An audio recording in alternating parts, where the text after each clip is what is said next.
नमस्कार, आप देख रहे हैं अलीगढ़ बुलेटिन और मैं हूं आपके साथ आस्था पांडे। इस बुलेटिन में हम आपको अलीगढ़ जनपद की उन सभी बड़ी और महत्वपूर्ण खबरों से रूबरू कराएंगे जो कहीं ना कहीं आपके शहर, समाज और आम जीवन से जुड़ी हुई है। चाहे बात हो सामाजिक आयोजनों की या प्रशासनिक गतिविधियों की या फिर आम लोगों से जुड़ी समस्याओं की, हर अहम खबर पर हम आपके लिए लेकर आए हैं विस्तार से। तो चलिए शुरू करते हैं आज के अलीगढ़ बुलेटिन के खास समाचारों के साथ।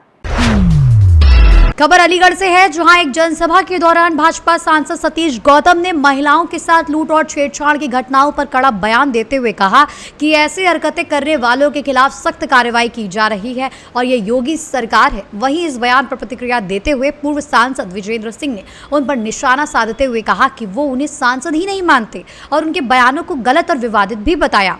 दुर्भाग्य है इस देश की राजनीति का। अनपढ़, जाहिल, मानसिक रूप से ग्रस्त लोग जब सांसद के पद पर बैठ करके अभद्र भाषा का प्रयोग करेंगे तो इस देश का क्या होगा। हमारे सांसद हैं, मैं तो उन्हें सांसद ही नहीं मानता। लफ्फाजी, बेईमानी, हवा के झोंकों में सांसद बनना कोई बड़ी बात नहीं होती है। सांसद जन भावनाओं से, सिद्धांत, चरित्र, ईमान, व्यवहार, कारनामे, जब जनता चुनती है वो सांसद होता है। वो सांसद है ही नहीं, उन्हें जनता सांसद नहीं मानती। जाहिल किसको कहा जाता है?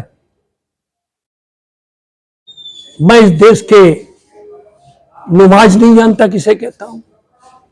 ये मुस्लिम भाई नीचे ऊपर खड़े होकर मस्जिदों में क्या करते हैं, मुहर्रम नहीं जानता।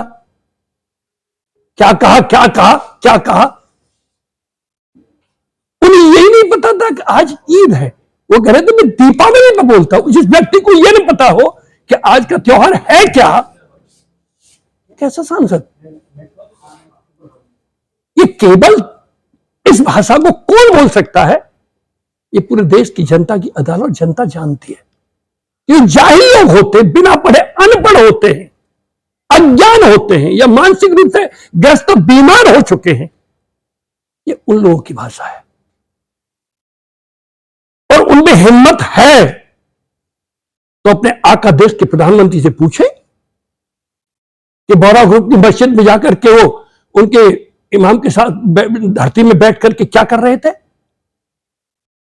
या पाकिस्तान में नवाज शरीफ के घर पे जाकर के अचानक पहुंच करके उन मां को शॉल उड़ा करके उनका सम्मान कैसे कर रहे थे, या देश को ईद पे और मुस्लिम त्योहारों को बधाई दे रहे थे। उनको रोके, बकवास करने की आवश्यकता क्या है? कल माननीय मुख्यमंत्री जी आए थे, हमें भी खुशी थी। विकास की दुहाई दे रहे थे भाषण पर। मुख्यमंत्री नहीं, मानसिक रूप में ग्रस्त आपका सांसद।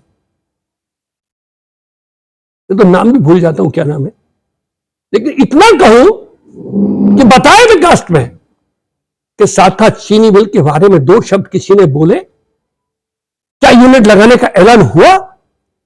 क्या किसानों के तमाम जो गन्ने के मूल्य की कीमतों के भुगतान का ऐलान किया गया? क्या किसानों को खाद की पूर्ति के लिए कोई बोला? क्या किसानों को उचित मूल्य नहीं मिल पा रहा है, इस पर कोई समीक्षा की? क्या इसकी मांग की सांसद अन्य नेताओं ने? मेरे कार्यकाल में वहां से गंगा जल ला करके शहर की टंकियों से जोड़ना था। पीने के पानी की जिंदगी के लिए सबसे बहुमूल्य आवश्यकता है। 11 साल में उसको दे पाए? क्या देश के बढ़ते हुए करप्शन पर कोई थाना, तहसीलों में खुली लूट हो रही है, इस पर एक शब्द कोई बोला? अयोध्या में राम मंदिर का, आस्थाओं का बहुमूल्य जो दान दिया था लोगों ने, उस पूरे को सुहा कर गए। इस पर कोई एक शब्द किसी ने बोला? करप्शन पे बोलते नहीं हो, डेवलपमेंट पे बोलते नहीं हो, रोड डेवलपमेंट में 37% कमीशन चल रहा है, पूरा शहर लूट गया, देश लूट गया। वाहवाही कर रहे हैं आप, नगर निगम की वाहवाही कर रहे हैं आप। कौन से नगर निगम की? गुला रोड के हजारों करोड़ की जमीन को खा गए, गायत्री पैलेस के हजारों करोड़ की जमीन को खा गए। इंटा चुनरी पर हजारों करोड़ की जमीन का क्या हुआ? सरकार तंत्र ने कोई अपील की? क्या सुप्रीम कोर्ट तक गए बचाने के लिए? कुछ नहीं, केवल जुमलेबाजी, लफाजी, बड़ी बड़ी बात करना, अटैक करना। अरे अटैक करना स्वाभाविक है, राजनीति किया जाता है, लेकिन सकारात्मक हो। बाणे हुए शब्दों को जब आम जनता स्वीकार करती है तो उसे नेता कहा जाता है, और जहां वाणी से निकली और शब्दों पर जनता गालियां देना शुरू कर देती है तो नेता नहीं, मानसिक रूप से ग्रस्त बीमार कहा जाता है उस व्यक्ति को। ये मानसिक रूप से ग्रस्त हो चुके हैं, इन्हें तुरंत बरेली या आगरा में जाके इलाज कराना चाहिए। आम जनता मिलने आती है तो किसी से कहते तू कौन है, तू कौन है, तू किस बिरादरी का है? ये नेता का शब्द स्कोप होता है, ये नेता की सोच होती है। मैं ईमानदार, कैसे ईमानदार हो? अगर सरकार में और नेताओं में ईमानदारी है तो सीबीआई और ईडी से जांच करा ले, ये दौलत तुम पर आई कहां से है। अंत मैं समझूंगा कि सरकार स्वयं भ्रष्टाचार में डूब चुकी है, केवल जनता को गुमराह करती है, जुमलेबाजी से, बड़ी बड़ी बात करके, हिंदू मुस्लिमों पर नोच खोज करके, और इनके पास कुछ नहीं है। अलीगढ़ से सी न्यूज संवाददाता संजीव शर्मा की रिपोर्ट। खबर अलीगढ़ से है, जहां जिला कारागार में बंद कैदी टीटू द्वारा जेल प्रशासन पर गंभीर आरोप लगाए जाने का बड़ा मामला सामने आया है। परिजनों के अनुसार वायरल वीडियो में कैदी ने जेल में तैनात दरोगा संजय यादव और एक अन्य बंदी पर मारपीट, पैसे छीनने, भोजन में मिलावट कर देने और मानसिक प्रताड़ना देने जैसे बड़े आरोप लगाए हैं। कैदी का कहना है कि उसे अधिकारियों से मिलने नहीं दिया जा रहा है और उसकी तबीयत भी काफी बिगड़ गई है। वहीं उसके भाई संदीप ने बताया कि टीटू पिछले 5 साल से जेल में बंद है और फोन पर उसने अपनी सुरक्षा को लेकर चिंता भी जताई है। परिजनों ने जेल पहुंचकर मुलाकात की कोशिश की, लेकिन उन्हें मिलने भी नहीं दिया गया। फिलहाल मामला सामने आने के बाद जेल प्रशासन की भूमिका पर सवाल उठ रहे हैं और जांच की मांग भी की जा रही है। मैं टीटू सनोपरेशन सिंह बैरिक नंबर 30 में जिला कारागार अलीगढ़ में बंद हूँ। श्रीमान जी, मुझे हेड संजय यादव व हेड भानु प्रताप के माध्यम से बैरिक नंबर 30 के राइटर जीतू सनोप राजेंद्र द्वारा मुझसे पैसे द्वारा पीड़ित किया गया। मेरे पैसे दिए जाने पर मुझे वापस मांगने पर दोनों ने मेरे साथ मारपीट की और माँ बहन की गाली गलौज की और मुझे बैरिक से हटा दिया गया। तब मैंने उच्च अधिकारी के राइटर और नंबरदार को सूचित किया तो संजय यादव और उच्च अधिकारी को मिलने से मना कर दिया और सभी लोगों ने मिलकर मुझको कुछ पिला दिया है। मेरी हालत बिगड़ती जा रही है, मेरे साथ कभी भी घटना घट सकती है। अगर मुझे कुछ हो जाए तो मेरा अंतिम संस्कार मेरी बेटी के हाथों के द्वारा ही कराया जाए। संदीप सिंह, कहाँ के रहने वाले हैं? गांव बेदरामपुर है, थाना पहासू, जिला बुलंदशहर का रहने वाला हूँ। एक ऑडियो वायरल हो रही है जिसमें आप किसी से बातचीत कर रहे हैं, क्या मामला है वो? ये मेरा भाई है, मेरा बड़ा भाई टीटू उर्फ कृमपाल सिंह, सरोपरेशन पाल सिंह, जिला कारागार अलीगढ़ में बंद है 5 साल से। 13/4/2021 से बंद है, जो कि आज से कई दिन पहले आज मेरी उससे बात हुई है तो उसने पीसीओ नंबर से कॉल करके मुझे बताया है कि मेरे साथ मारपीट की जा रही है और मुझे दूध के साथ जलेबी खिलाकर उसमें कुछ मिला करके मुझे ज़्यादा तबीयत ख़राब की गई है मेरी। और मेरे साथ एक जितेंद्र जो कि बैरिक नंबर 30 में ही बंद है, उसके द्वारा मारपीट की जा रही है और मुझे किसी भी उच्च अधिकारी से मिलने नहीं दिया जा रहा है। इसमें तो दरोगाओं का नाम भी आ रहा है, वो क्या कह रहे हैं उनका? उन्होंने दरोगा जी के द्वारा बताया है कि दरोगा जी भी मेरे साथ में ज़्यादा हाथापाई कर रहे हैं और वो भी किसी के मतलब उच्च अधिकारी से मिलने की वो नहीं करने दे रहे हमें। तो क्या नाम है उन दरोगा का? उन दरोगा जी का भी नाम नहीं बताया है मेरे लिए, तो नाम बताए आएगा तो उनको भी बता दें। अच्छा, अब क्या चाहते हैं आप? मैं चाहता हूं कि अपना जो जिला कारागार अलीगढ़ में टीटू और कृमपाल सनोपरेशन पाल सिंह, गाँव बेदरामपुर के निवासी जो बैरिक नंबर 30 में ही बंद हैं, तो उनकी जो भी उनके साथ घटनाएं हो रही हैं उसको थोड़ा गंभीर मामले में ली जाए और थोड़ा उनको अच्छा, गौर से- ऑडियो में आपके भाई ये कह रहे हैं कि दरोगा संजय यादव हैं, कोई प्रभात हैं, जिन्होंने जो है मेरे पैसे भी छीन लिए हैं और पैसे मांगने पर मारपीट की गई है। जी जी जी क्या कहना है उसका? उनकी मारपीट की है उन्होंने, और वो थोड़ा सा पता नहीं किस बात को लेकर के थोड़ा चिढ़ रहे हैं उनसे। क्या आपकी बात कब हुई थी? मेरी बात आज 21 तारीख है, 21 तारीख में ही सुबह 8:30 बजे करीब मेरी बात हुई है PCO नंबर से। अच्छा, ये बताइए कितनी बार फ़ोन आता है आपके पास? मेरे पास एक हफ्ते में 2 बार फ़ोन आता है, और जो है अब उनका कहना है कि अब मेरा फ़ोन भी बंद किया जा सकता है, कि अब मैं PCO नंबर से भी फ़ोन नहीं कर सकता हूँ, ऐसा भी किया जा सकता है। उनका फ़ोन भी अब करने के लिए मना भी की जा सकती है। आज जेल पर आए हैं आप? जी, आज मैं जिला कारागार अलीगढ़ पे ही हूँ, तो मुझे मिलने भी नहीं दिया जा रहा है, मतलब मना की गई है। अलीगढ़ से सी न्यूज़ संवाददाता संजीव शर्मा की रिपोर्ट। खबर अलीगढ़ से है, जहां जनपद अंतर्गत इगलास थाना क्षेत्र के एक गांव में एक हैरान करने वाला मामला सामने आया है, जहां 17 वर्षीय एक नाबालिग किशोर ने अपनी 40 वर्षीय रिश्ते की चाची पर पिछले 2.5 साल से डरा धमकाकर जबरन अवैध संबंध बनाने का आरोप लगाया है। पीड़ित किशोर के अनुसार महिला उसे रेप के झूठे केस में जेल भिजवाने की धमकी देकर शारीरिक शोषण करती रही और अब वो उस पर शादी करने का दबाव बना रही थी, जिसके बाद परेशान होकर उसने पूरी बात अपने परिजनों को बताई। परिजनों की शिकायत पर सक्रिय हुई पुलिस ने किशोर को डॉक्टर परीक्षण के लिए अस्पताल भेज दिया और आरोपी महिला को हिरासत में लेकर आगे की कानूनी कार्रवाई शुरू कर दी है। कहाँ के रहने वाले हो आप? इलाज थाने।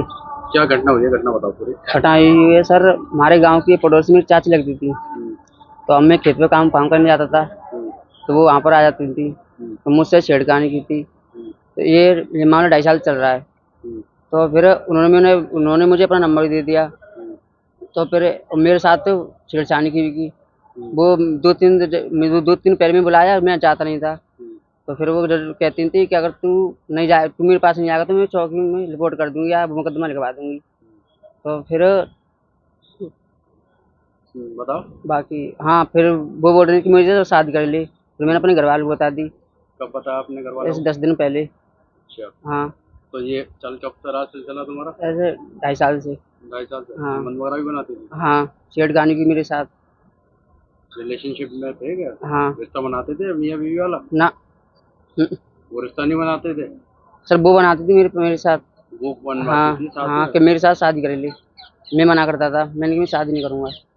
रिश्ता बनाते थे? रिश्ता हाँ। बनाती थी वो महिला? हाँ जबरदस्ती? हाँ, फिर आपने विरोध नहीं किया इस चीज का? विरोध किया, मैंने अपने घर वालों को बता दी। फिर वो कह रही थी अगर घर वालों को बता मैं तेरे खिलाफ मुकदमा लगवा दूंगी, जेल पहुंचा दूंगी। तुम्हारी उम्र कितनी है? 17। और वो महिला की? 30 साल। 30 साल? हाँ। उसका आदमी वगैरह है। बच्चे? 3। बच्चे भी हैं उसके? हाँ। उसके बाद भी तुम संबंध बनाती है? हाँ, तुम्हारे रिश्तेदारी में लगती है क्या? रिश्ते में पड़ोसी। पड़ोस की रहने वाली है? फिर आपने शिकायत की घर शिकायत वालों की। से? हाँ की। फिर क्या किया आप? तो क्या किया, फिर मेरी मम्मी कहीं थाने के ऐसी बात है, सब बता दी। फिर क्या हुआ? फिर हम लोग इलाज थाने पर गए थे, हम्म, फिर वहाँ पे हमारी सुनवाई की। फिर महिला को अरेस्ट कर लिया गया? हाँ, क्या चाहती हो आप? क्या चाहती हो अब आप? मैं चाहता हूँ सर मुझे उससे बचा लिया जाए बस। कहाँ पर आए हुए थे आज? हैं? कहाँ आए हुए आप? मलकान सिंह में डॉक्टर के लिए लाए? हाँ पुलिस आई साथ में? बस। हाँ, कहाँ की रहने वाली हो आप? कौरा की खाना कौन सा लगता है? इगलास। ये कौन है आपका? मेरा भाई है, उम्र कितनी है इसकी? इसकी 16-17। क्या हुआ इसके साथ बताओ? इसकी में साथ में है, इसके साथ काम करने गया धान फान काटने के लिए।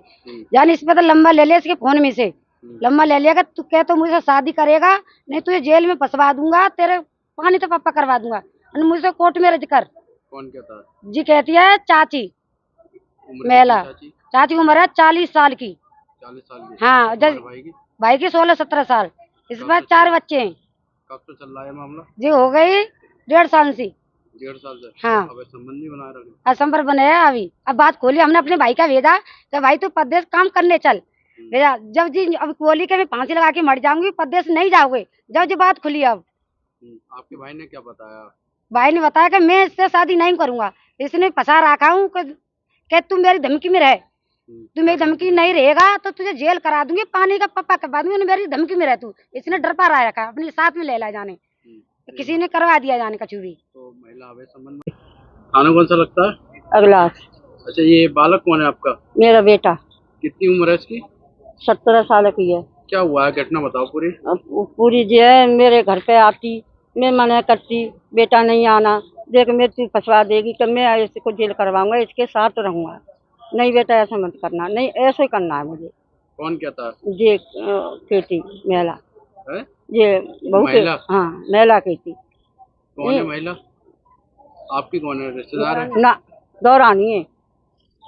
दौरानी आपकी? हाँ तो क्या है मामला, बताओ पूरा। मामला जो है फंसवाती है, मैं लड़की है तो तुझे फंसवाऊंगा, तेरे तेरे किससे साथ फंसवाती? रहूंगा, साथ रहूंगा तेरे साथ।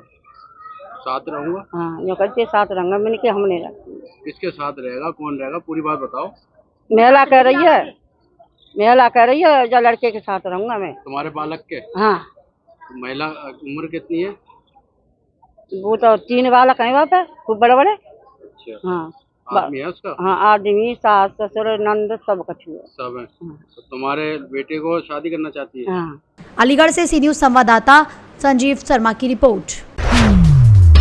खबर अलीगढ़ से है, जहां लखनऊ में कोचिंग सेंटर में हुए अग्निकांड की घटना के बाद अलीगढ़ में जिला विद्यालय निरीक्षक की टीम सतर्क हो गई है। इसी क्रम में महानगर में चल रहे कोचिंग सेंटरों पर कार्रवाई करते हुए कटारा कोचिंग सेंटर को सील कर दिया गया है। जांच के दौरान संचालक द्वारा अनुमति पत्र और फायर विभाग की एनओसी प्रस्तुत नहीं की जा सकी, जिसके चलते इसे अवैध रूप से संचालित पाया गया। DIOS टीम ने चेतावनी दी है कि बिना सुरक्षा मानकों के चल रहे कोचिंग सेंटरों पर इसी तरह की सख्त कार्रवाई जारी रहेगी। कार्रवाई से महानगर में संचालित अन्य अवैध कोचिंग सेंटरों में भी हड़कंप मच गया है। आज शिवा कौन सी क्लास में पढ़ते हो? अब 12th की है इस साल। यहाँ क्या तैयारी कर रहे हो? बाकी SSC CGL। तो क्या छुट्टी कर दिया? यस, क्या कहा गया? क्योंकि ऑफ है आज। किस बात का?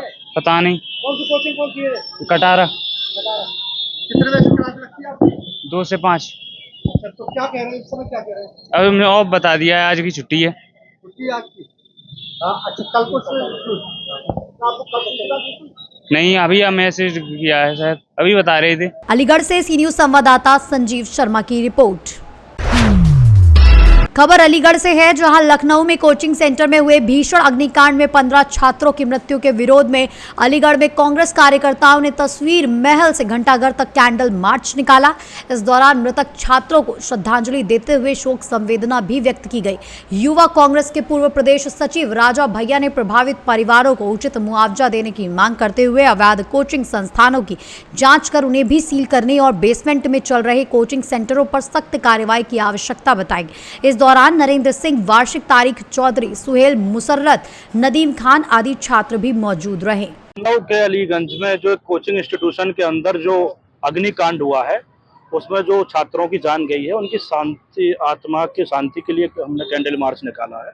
और जितने भी लोग घायल हुए हैं, प्रभु से दुआ है कि उनको जल्दी जो है सही हो जाए, ठीक हो जाए। और जो इसमें लोग शामिल हैं, जिस तरीके से कि इंस्टीट्यूशन की प्रक्रिया होती है चलाने के लिए, लेकिन वो सारी चीज़ें उनके मानकों को ना पूरा करके और जिस तरीके से इंस्टीट्यूशन चला दिया गया और मनमानी फीस वसूली की गई, और उसके बाद उसका परिणाम ये हुआ कि 13 छात्रों की उसमें जो है जान चली गई।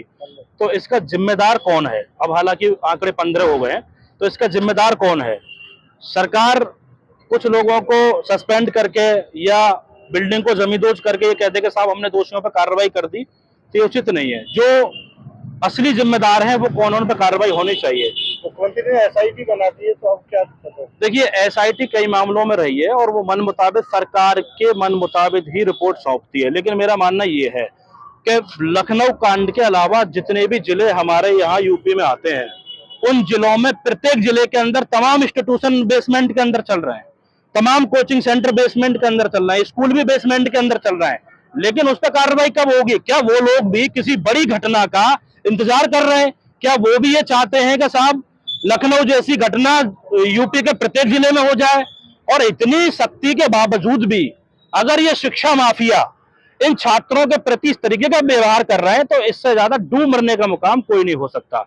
माननीय मुख्यमंत्री जी अलीगढ़ में आधी जनसभा को संबोधन करने के बाद जा रहे हैं, लेकिन अधिकारियों के कान में जूं नहीं रहेंगे। ये अफसरशाही पूरे प्रदेश में जारी है और उस अफसरशाही को कम करने का काम यूपी गवर्नमेंट को करना चाहिए। अच्छा, क्या मानते हैं, प्रदेश भर में आज अधिकारियों ने अभियान चलाया, कई जिलों में दर्जनों से ऊपर जो है तमाम जो कहीं न कहीं जो कोचिंग उनको सील किया गया। अलीगढ़ का जिला प्रशासन आज मीटिंग करता रहा, तो क्या मानते हैं? देखिए, नोटिस खेल रहे हैं क्या कर रहे हैं? अफसरशाही का सबसे बड़ा खेल तो यही है कि वो सिर्फ अपने अफसरों में ऑफिसों में बैठ करके एसी की ठंडी हवा से बाहर निकलना ही नहीं चाहते हैं। जब शासन ने कहा कि एनसीईआरटी का पैटर्न लागू कराया जाए, तब भी इनके कान पे जू नहीं रहेंगी। आज अलीगढ़ में बताइए सुबह से शाम तक कितने कोचिंग सेंटर को सीज किया गया, या फिर मैं प्रशासन को लिस्ट देने को तैयार हूं कितने कोचिंग इंस्टीट्यूशन बेसमेंट में चल रहे हैं। अगर अलीगढ़ प्रशासन कार्रवाई करने में सक्षम नहीं है और उनको चिन्हित करने में सक्षम नहीं है, तो हम प्रशासन को लिस्ट देने को तैयार हैं, हम सहयोग करने को तैयार हैं। कम से कम मासूम छात्रों की जान तो बचाई जाए। यहाँ कोई भी किसी धर्म किसी जाति का सवाल नहीं है, सवाल है देश के भविष्य का। अगर देश का भविष्य अपने आप को सुरक्षित महसूस नहीं कर पाएगा, तो ऐसी डबल इंजन की सरकार को विदा करने का समय आ गया है। इसको विदा करने में ही फायदा है। अलीगढ़ से सी न्यूज़ संवाददाता संजीव शर्मा की रिपोर्ट। फिलहाल के लिए इस अलीगढ़ बुलेटिन में बस इतना ही। बाकी देश और दुनिया की तमाम बड़ी खबरों के लिए बने रहिए सी न्यूज़ भारत के साथ।